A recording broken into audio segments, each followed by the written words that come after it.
ఏ నీళ్ళు ఎత్తమన్నాడు మా ఆయన. నేను మలితిపోయి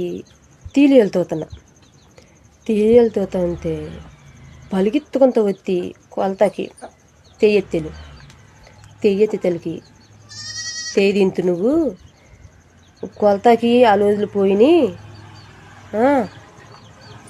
ఒంటి మీద దెబ్బగాని పలితే నేను పీబతెక్కి వెళ్ళిపోతాను మా అమ్మోళ్ళ ఇంటికి, ఏమనుకుంటున్నాలో అని అన్న. అని తెలికి వెళ్ళి తన్నీళ్ళు ఎత్తుకుని అన్నం కన్నా తినకన్నా పూలుకున్నది.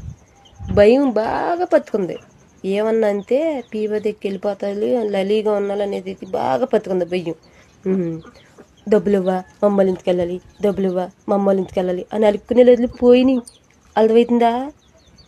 మీకు కథలు వదులు, మాకు మంత్రులు వదిలేస్తున్నాయి.